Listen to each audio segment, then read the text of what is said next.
What is up, everybody? How's it going? Happy Tuesday to you. It is 2/22/22. It's the 22nd of February, the second month in 2022. It's crazy. And I've got two guests today. Today I'm going to be talking with Adjanu Bouzi. I hope I'm saying that right.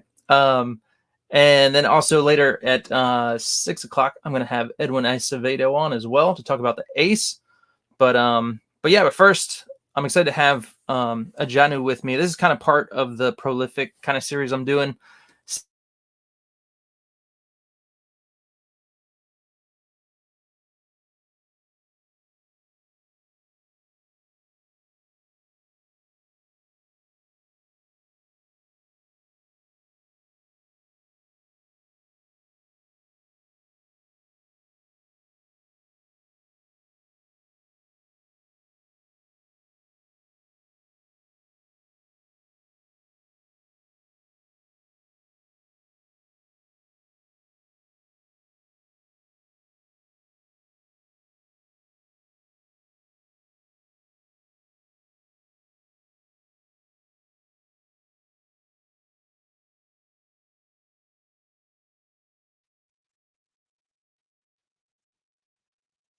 Hey, how's it going? I think you're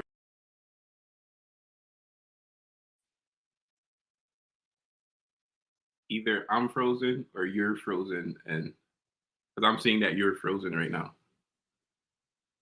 or is it me? One of us is.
Hello. Hey, man. All right. It looks like you're muted. All right. Oh, sorry about that. No worries. Okay. Still says we're live, so we're just picking it right up where we left off. Sorry about that, man. That's all right. Yeah, that happened a few times past. I don't know what it is, but I tried to. I'm on a different browser, so we'll see if this helps. Mhm. But where were we? I don't even know if I got to introduce you yet. I think you were introducing me. I think you were in the middle of it. Yeah. Cool. All right, guys. Well, I'll skip the other stuff and just assume you've got that, or you can go back and watch it. But this is Adjanu Bouzi, and he's my guest here today. We're going to talk with him about his story. He's a creator, and the point of this is part of my prolific series. I just want to get some creators in here, pick their brain, see what makes them tick, see what inspires them, and hopefully encourage you to create as well. So if that interests you, strap in. We're gonna have a great time, and pray for no more interruptions like we had. So without further ado, how's it going, man? How are you doing? Welcome. Oh, thank you for having me. I appreciate you taking the time out of your day to help everybody else get to know me. Yeah, man, for sure. Mhm. So let's start with your story, man. Where do you hail from? Are you American born or? Nope. So I was actually born in the Caribbean, the island of Haiti. I came here when I was about 11 years old, and unfortunately, I've lived in Connecticut and the cold the whole time since I've been here.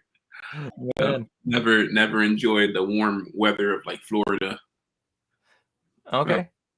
Mhm. So that's quite the contrast then, because Haiti, I'd imagine, is pretty warm constantly, Yeah. huh? Yeah, it was like a big shock when I came here, because like on TV, like when I was in Haiti, like I would watch TV and I would see like snow, but I don't know why, like I just never put in my mind that it's like actually cold, right? Like, I just always saw like, oh yeah, snow looks so cool. Like people are gonna be doing like snow intros. Like I'm gonna be doing snow intros. I'm gonna be doing snowballs. All that. I was like, no sir, this is not it. Right. This is not it for me. That's funny, man. Yeah. All right, let me get rid of this computer. This was my backup in case it didn't work. I'm like, all right, we're gonna do it on this. Mhm. But yeah, so quite the contrast. And you're probably like, because I grew up in New Jersey, so we had lots of snow, and then I came to California where I'm at now, and we get the cool weather of the evenings. So it's like at night, it's like feels like autumn, and it's a little cold now, but coming from New Jersey where you get all four seasons, you get the snow, you get the sleet, the hail, and all that stuff. California is very mellow and is pretty warm, so I can imagine it was quite a bit of a shock going from one extreme to the other. But Yeah, TV lied. yeah, right. So uh, tell us a little bit about your childhood, man. What was it like growing up in Haiti? Yeah, and we'll get into some of your childhood inspirations to create and all that too. Mhm. So I was so growing up, I was like the only boy in my household. Well, I wasn't the only boy. I had an older brother, but he was never home. So I was the only boy in my household, right? And I grew up with a bunch of like sisters, female cousins, and stuff. So kind of get into like my inspirations too. Like I kind of was forced to play by myself with like action figures, right? Mm. So what I would do is like every day I would wake up, I would take an action figure, I would go sit down in like a corner, and I would just make a whole story for that action figure. And then the next day I would just pick up right where I left off. So like without even knowing it, I was just like making like a whole storyline for my characters. So that's like my action figures. And whenever I would get like a new action figure, it's like a new character got introduced, and I had to make like a dynamic way to like put him in the story, fit him in somehow. Like I remember I had He-Man, I had a He-Man toy, and then I got Mufasa, like the from Lion King, and I Yeah, had to find a way to like make them like interact and like make that world fit in, and it was yeah, like I had a blast like doing things like that, and that's that's cool. what like led to me doing comic books now. Gotcha. So did you have TV where you able to watch cartoons like He-Man and Thundercats and all that stuff? I actually didn't watch He-Man because like it was more like, so in Haiti, like the television is more like I guess, News and things like yeah, that. it's more like news, like cartoons, or it's not very big. Like cartoons, not something that you get to watch, and you don't have TV you don't have electricity all the time. So Mm. the few little times you would get it, like everybody kind of want to watch TV, so you don't. So the kids, you get pushed aside. But when I did get to watch it, I seen like 1010. I seen Spider Man, and Spider Man became like that was like my favorite character growing up. Spider Man. That's cool. Yeah, man. It makes me think of my kids. Like they're either we kind of limit it, but it's either they're on the TV watching their favorite cartoon or whatever, and then or on a phone like they want to play a game.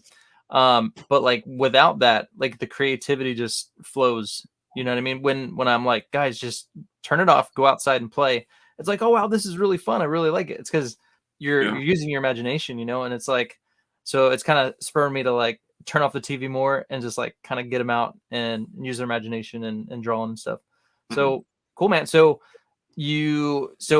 at what point were you kind of like, all right, I want to write stories, I want to create comics? Was that like before or after you came to the United States? Oh, that was way after I came to the United States. That was like that was only like a year and a half ago. I Okay. decided to like actually start making comic books because I'm not an artist, right? Like unlike you, like I can't just draw my stuff, right? Sure. So to me, like comic books just seemed like at first it just seemed like something that only like the best artists get to do, like, or people with like a lot of money laying around that they can afford an artist get to do, Yeah. right? But then I went to the military, and then one of my friends there, he like told me all about like crowdfunding, and Mm. then like I would tell him some of my stories, and he was like, "You should definitely do a comic book," and that's how I got to where I am right now. I actually wrote a novel at first. Like I actually wrote a novel first because I thought that was, that's the only way you could share your stories, through like novels, because I can draw, right? But Sure. but then I found out about crowdfunding, and here I am. Nice. Were comics like the your um I mean, you knew of comics obviously, right? Did Mhm. you at what point did you get into comics?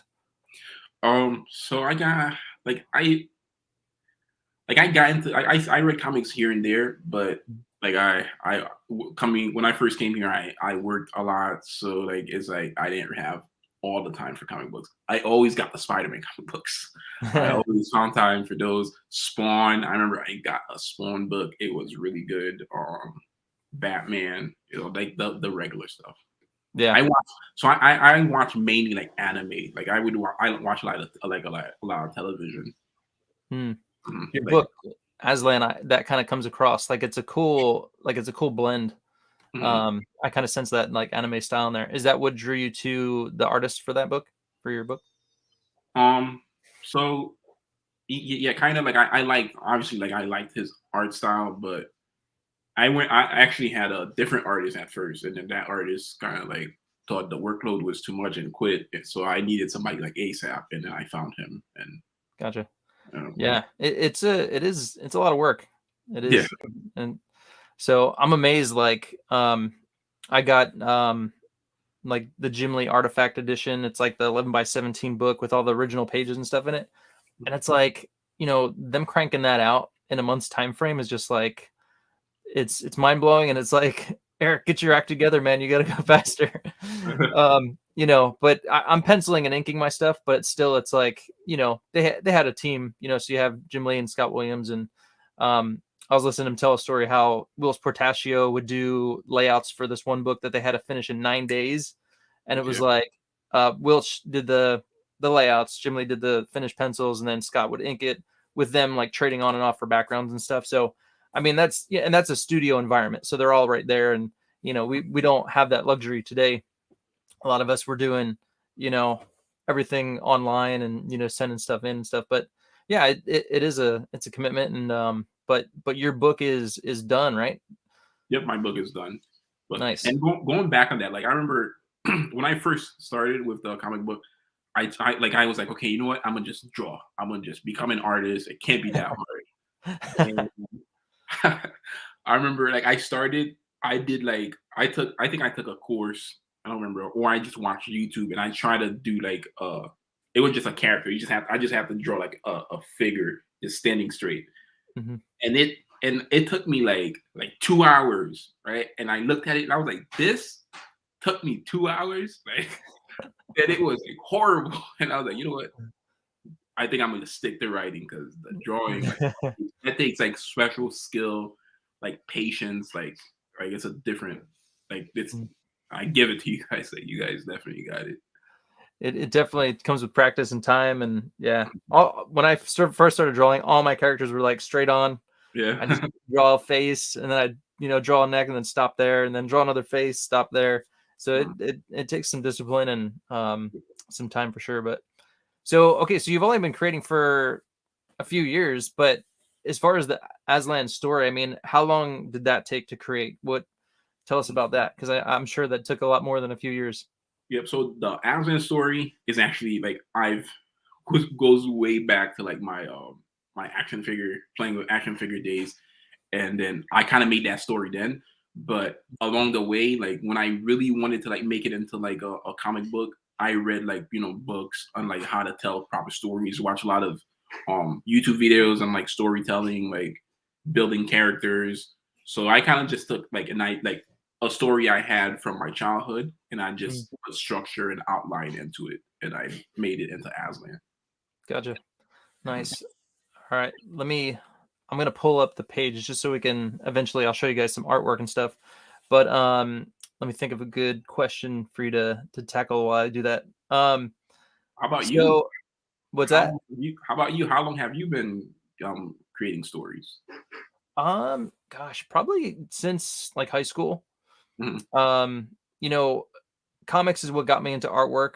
So, I found comics, started drawing, and then, it was kind of like a natural process where it was like, I'm reading about Cable, I'm reading about the X-Men. It was like, and then the 90s hit with, Image and Spawn and all that. And that was kind of like, that really spurred me on Mhm. to create. So I would just start, writing stories down, journaling, and most of them were like, some kind of amalgamation of Spawn or Cable. You know what I mean? You get your inspiration from these guys, and so a lot of it was like that. But the gears would start turning, and I'd be working out these stories and stuff.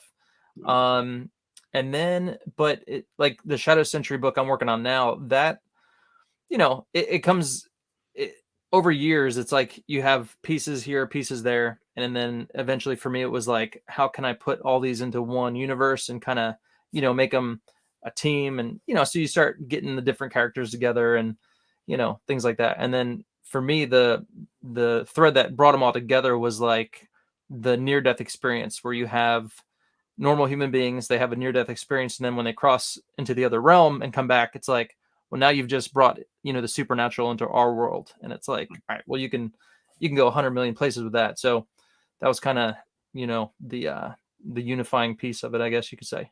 Yeah. So but And, go ahead. and so you've been drawing since high school. Yes. Yeah, well, actually, elementary school.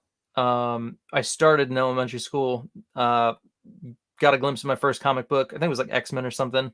And then Hmm. from there it was like just kept drawing and drawing. And then, eventually it was like, oh, look at Eric, he's got some talent. And then everybody just kind of encouraged me to pursue it. And, it was like, for me, I knew comics was like what I wanted to do. And I was excited about it. So, I just kept at it, man. Went to art college after high school and got a 2-year degree.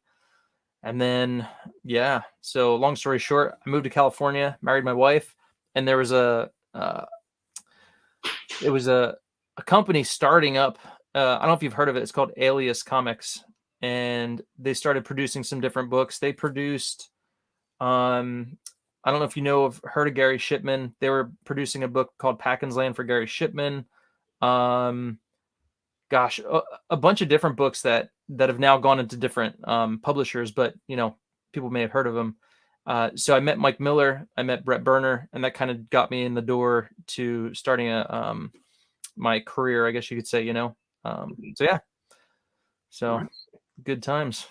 But so tell us a little bit, give us a breakdown of Aslan. What is the world like? What's it about? And give us your pitch, and then you can kind of go a little bit more into that? So I guess I was kind of sorry. Like, what if you took Naruto, right, and you put him in the Star Wars universe, right? So Aslan would be what you would get if you put a demon inside of a Jedi, right? And in the story, we follow a Aslan who's this, like Jedi with like a demon inside of him that has to learn to control his mind. So he has to learn to control his powers, right? If he has to join this knighthood called the Hati, which is made up of like very special individuals that's meant to go and compete in this Mortal Kombat like tournament, right? Mhm. Where they're gonna compete for the crown of power. And if they fail to get the crown of power, there's this being from like another realm known as Draken, right? And if he gets the crown, he will like all of Earth realm will feel his wrath. Nice. Cool, man. I like that Mortal Kombat aspect to it. I always dug that, just, fighting are their powers more like martial arts based, or are they more like, wizards, or what kind of powers do they have? So it's like the way the powers. So there's only 8 of them. There's only Mm. 8 beings in that world that have powers, right? And each one of them, there's this thing. There's like this primordial spirit, right, that awakens powers within you. So your powers could be anything. Like you could have like there's some beings that have like wizard like powers, and there's others that their powers is solely like combat like Mm. enhance like their fighting abilities make them like super saiyans type stuff. Cool, man. You Good know, deal. and that also goes back to childhood too. So it's like I wanted to find a way to take all the characters like I made growing up and fit them all into like one story, and Mhm. that's how I got. Yeah, man. Tell us about this story about you creating a ninja out of your pencil. Is that what you did Yeah, as a kid? yeah. So so like when I was when I started going to school, right? When I started going to school, I wouldn't be able to bring my action figures, right? And I remember one day I was in school, like, oh, man, like I wish I had my action figures, right? And I looked at my pen and I was like, you know what? This looks just like a ninja. Like this could be my this is my pen. And I'll just be in class, like, like I'll be in class with my pens, and I'll just put them like fighting and stuff. Do I have a pen anywhere? Yeah, so I would just like have my pins fighting, and I remember like I remember one day I was in class like just like this, like like I was in my own universe. Like these 2 pins were having like the most epic battle there was, and I'm having them fight, and I turn around and I see like this girl I had a crush on just staring at me. And she's like, "What are you doing?" Right? And in my head, it's like, "Oh man, now everybody's just gonna think I'm a weirdo." But yeah, Right. so I used to just make stories with my pens and stuff. Here's a Janu in the corner just But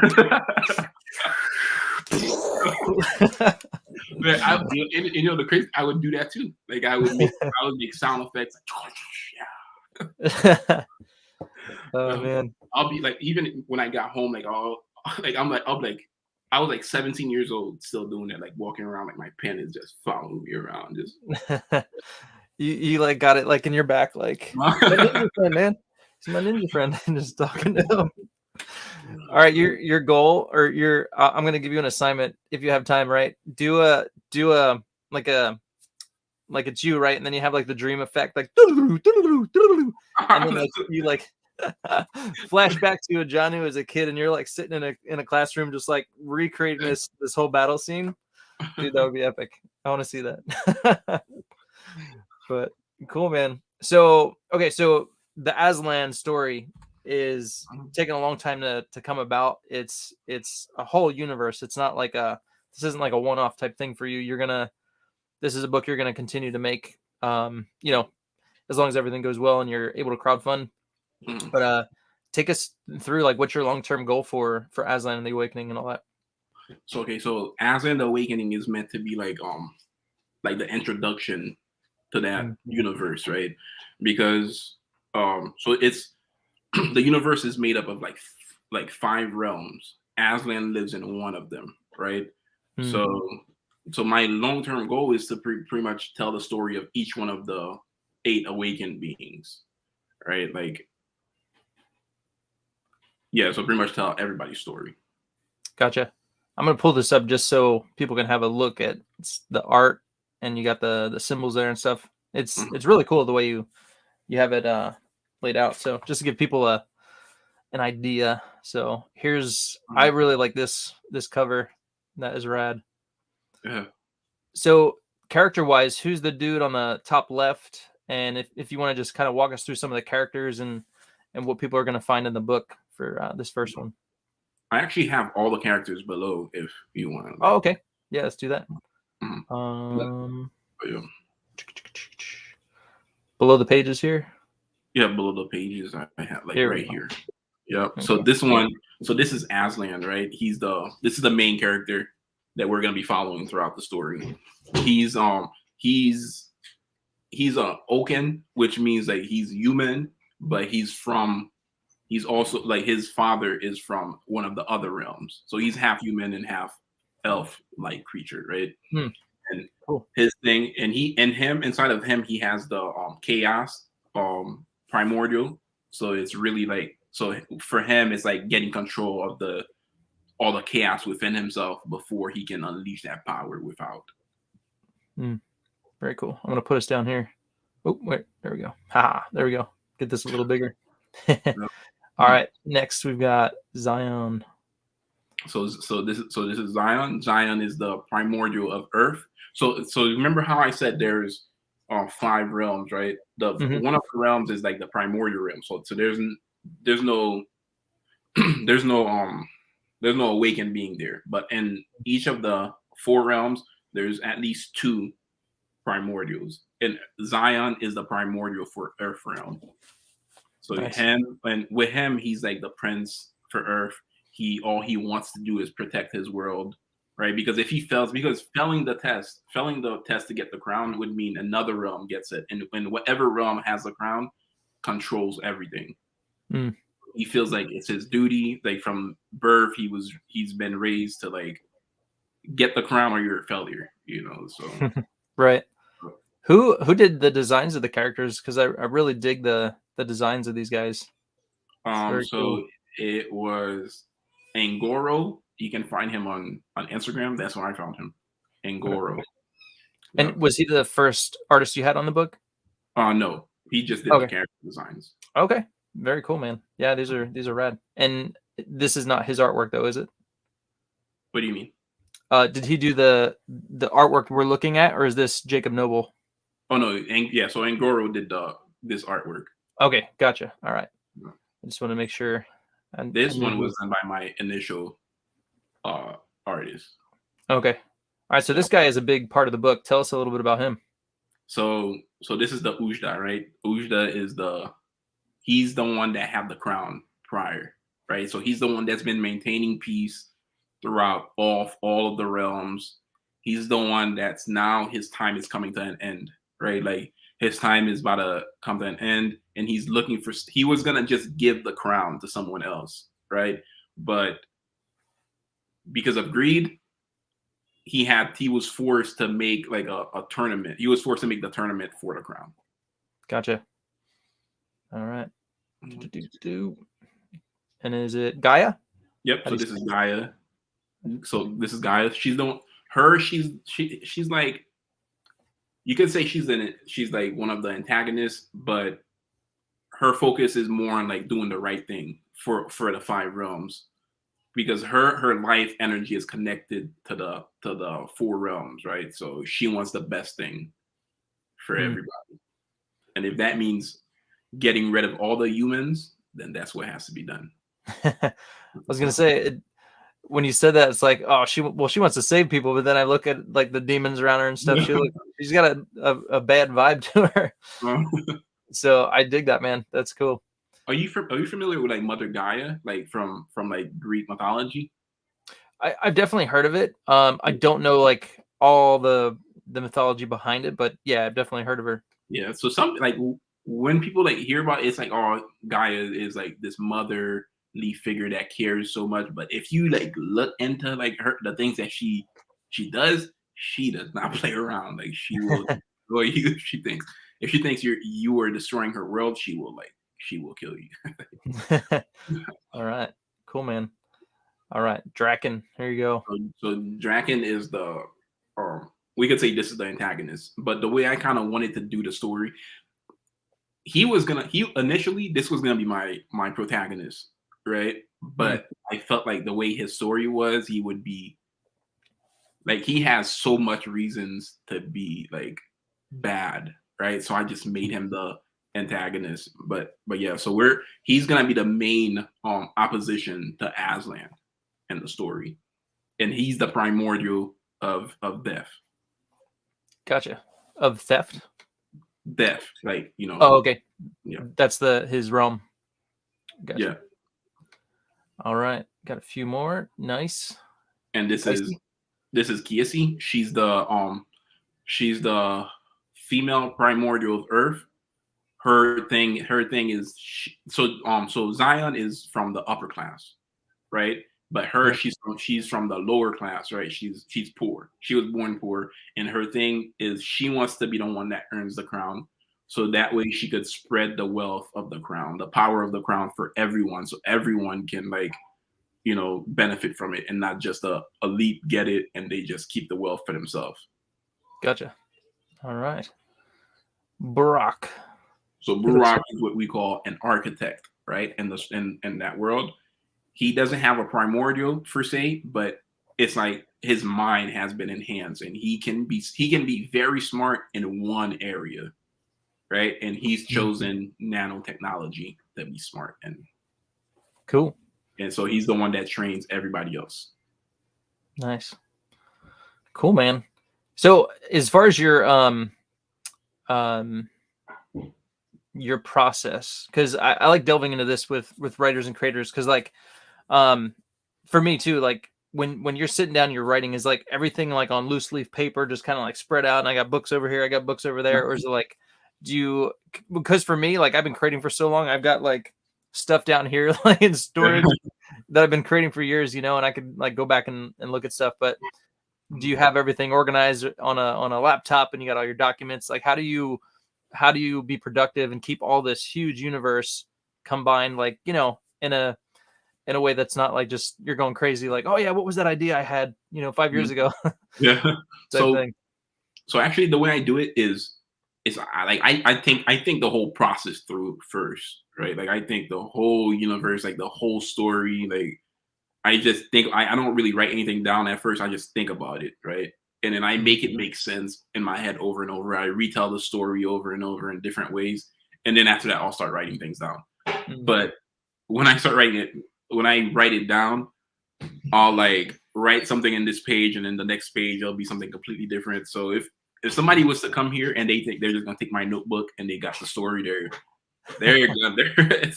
it's not going to work out for them. Like it's not, I feel like if somebody was to look at my notes, they would be very confused. Like it would be like, what is going on here? So yeah, I'm kind of like all over the place with everything. Yeah. But you kind of have like a wide view. You just kind of throw out all your notes, your mental thoughts, and then you kind of just come up with the best one. Yeah.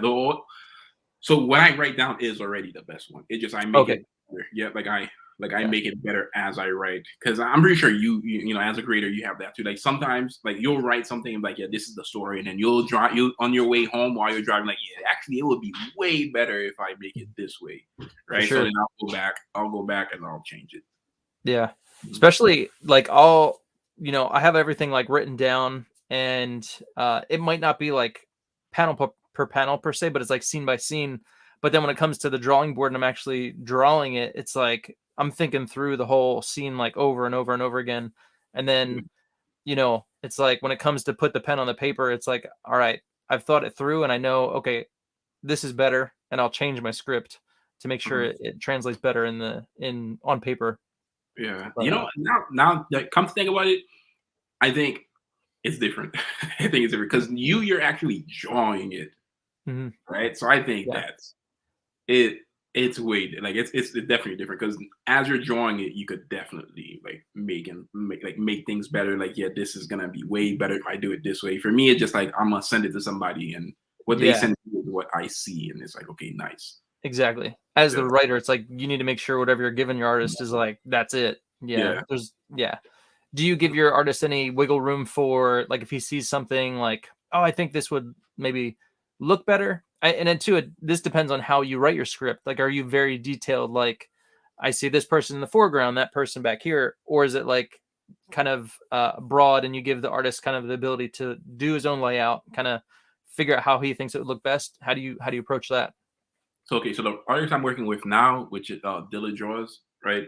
The way we kind Yeah. of do it is I do the whole thing. Like I write, okay, this is how I want the page. But then when we're working together, I'm like, okay, this is how I want it, but you have complete freedom to like Mhm. make this page as best as possible. So Cool. like I definitely give wiggle room because like I'm the writer, right? As an artist, like I just figure you would have better like page organization skills than I would, right? So yeah, I kind of give the artist all his freedom. Nice. I appreciate that because definitely sometimes I'm reading something on a page and it's like, how do I get that character and this character doing like 3 different actions in one Yeah. shot? And it's like, so I'll tell the writer like, hey, can I split this up, add an extra panel or something if I think it'll like flow better. Yeah. So I think that's cool. That's good to have that like freedom and that relationship with your artist. That's cool. Yeah. And sometimes like we'll do a page and he'll be like, oh, I think it would look better that way. What do you think? I'm like, yeah, that's what I was thinking the whole time. That's cool. Let's take a look real quick at some of the pages. I really like that cover, by the way. That stands out to me. Well, Interior if you page. go back to that page, like go back a little bit. So right here, this page. Okay. So this one, you see those 4 colorful things? Those are the 4 realms. Okay. Nice. Who is this girl? Oh, she's got the crown right there. Yeah. Yeah. So that's the that's the being that pretty much holds the crown until someone is worthy to take it, and nobody Gotcha. can take it because those 2 things right next to her are not gonna let you. Yeah, that's cool. All right, let's check out some pages. Yeah, man. So, all this art we're looking at, this is Jacob Noble. Yep. So this is all Jacob Noble. Okay. Mhm. So when you had your first artist quit, did you have to start from scratch and get a new artist and start back from page 1? No. So when the artist quit, I took those pages that he did and I gave them out for free as like a prologue to the world. Okay. So the prologue he did, so the pages he did are pretty much the backstory of how everything came to be. Okay. So And in I a way, think, it kind of benefit me.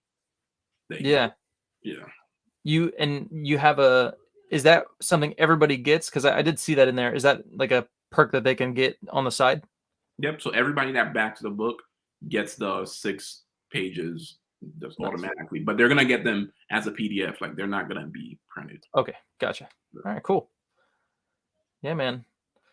Mhm. Well, as an artist, I dig the style, I dig the look, and this is by no means it's an independent book, but it does not look super independent. It looks clean, it looks professional, and it looks like a good read, man. Mhm. So, how long are you going to keep this open in demand? Um, I'm thinking maybe middle of March, because in the Okay, middle of March I'm gonna start doing my the mailing list for issue 2. Issue 2 is in the makings right now. gotcha. All right, and I'm sure people want to know, but the book is done, and you're going to be mailing this out like very soon, right? Mailing it out to the backers. Yep. So I actually have the books, like they're all packed, they're all ready to go. Nice. Right. Here, let's get you bigger. Dun, dun, dun. There you go. So this is one of the covers, Nice. right? This is the other cover. Very nice. The other covers, they're all packed up, so I don't wanna undo anybody's stuff. Yeah, no worries. This is the t-shirts for the people getting the t-shirts. These are the t-shirts. Nice. So, Cool, man. So you are ready to go. yep, I'm ready. All right. I'm a little late on everything, but it's been a learning process. Like I thought this was gonna be a lot easier than it was, but I'm learning. Yeah, man. There's a lot that goes into, especially on the back end. Like, and I learned that too. Like the whole shipping, you got to order your boxes, your materials, and Mhm. yeah. So yeah, man. And So because I talk to you all the time about it, so like uh, you've given me a lot of good advice on how to like make this process a lot easier too, and I appreciate that. yeah, yeah, for sure. Mhm. So I could tell you that Ajanu is very much focused on getting a good product to you guys and making sure it gets there safely and a great presentation. And that's big, man. Mhm. I've gotten some crowdfunding books that I open them and I look at it and I'm like, you just kind of like, you can tell the Yeah. quality is not there. And it's like, so yeah, as a backer, that totally, you take that into consideration if you're going to back book two. And Mhm. so you're on the right track, man. So Thanks. yeah, man. Um, so we're almost at an hour, but before we go, is there anything you want to tell people who might be interested in backing? I'll give you the. Oh darn! Hold on. There we go. Okay, I thought Yeah. I threw it out, but yeah, I'll give you the last word, man. Let people know what you want to tell them. So I just want to say that thank you for giving me the opportunity to be on here. Thank you for everybody that's listening, everybody that backed the book, everybody that like helped me make this dream into like a reality. Issue 2 should be coming out very soon. Like I plan on having the campaign for issue 2 in June. So look All forward for right. that. Cool, man. All right. And you said in March you'll open up the mailing list for book two, correct? Yep. Awesome. Good deal, man.